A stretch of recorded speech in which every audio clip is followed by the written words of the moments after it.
guy's had a challenging 2020. Now, several businesses across the UK have been hit by the COVID-19 pandemic this year. Junior Stewart, he's from Luton. He's just one of many of those who have been affected. He was unable to receive furlough pay because he didn't meet these criteria. But he's used the opportunity to set up his own business to help other people protect themselves from unemployment and redundancies. And Junior joins us on the line. Junior, how you doing? Hi, Edward. Great. Thank you for having me today. Listen, no worries. It's about your story, what you've been through, and I just wanted to find out why you weren't entitled to the furlough package.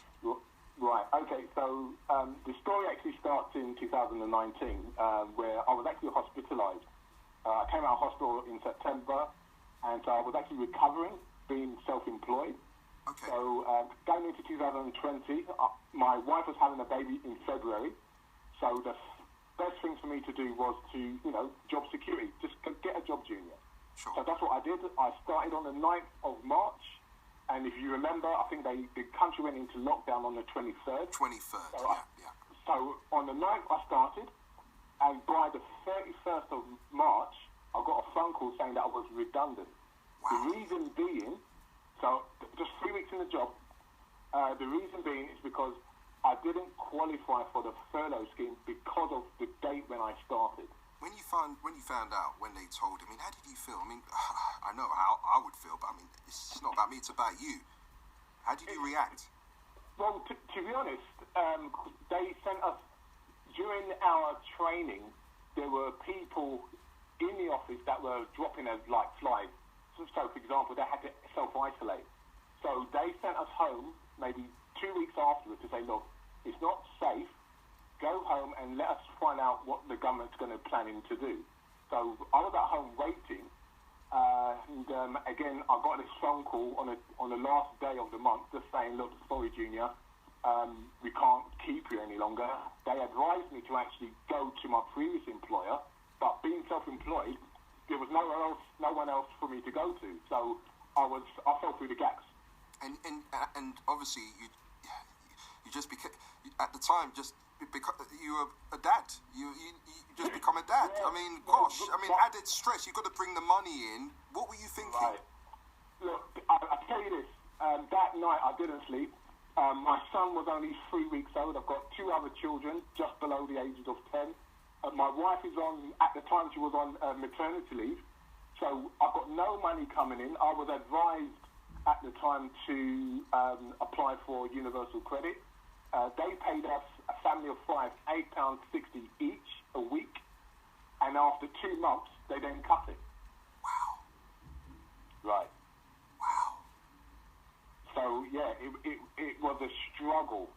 It was a struggle. Psychologically, how were you able to cope and remain calm, knowing you were going through this, but then you had to stay strong for your son and for your partner? It's amazing because, think about it, on the 31st of March, I was made redundant. It was my daughter's birthday on the 1st of April. So we had this big party for her in the house. Obviously, we're not, because everything's on lockdown, in the house, and it's tough. You put on a smile and for everybody to see, yeah. But on the inside, you are, honestly, your inside out is just turning. And how were you able to cover those costs? For your daughter's for your daughter's party. I know you just mentioned about what you were getting through universal credit. My wife, she's fantastic. She plans well ahead in advance. So she had it all planned before I even started the job. So, but in answer to your question, in terms of how did I cope psychologically, I'll be honest with you. If it wasn't because of my faith in God, trust me, I wouldn't know where I would have been. It was only my faith that kept me going, because what I knew was that at that point I couldn't rely on an employer because they couldn't give me job security. I couldn't rely on the government that paid me £8.60 for the privilege. At that point I knew I had to do something radically different. And what did you do?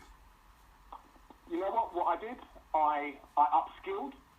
Well, actually, the first thing I did was that, because my story was actually broadcast live on the BBC News throughout the whole day. And what I did, because at the time I was just thinking, I need a job. I've got bills to pay. So I recorded the recording and I posted it on LinkedIn. So I shared it on LinkedIn and it went crazy. More and more people started sharing the story on LinkedIn. Yeah. And I actually got LinkedIn, they actually approached me and they gave me a free membership to find work. Amazing.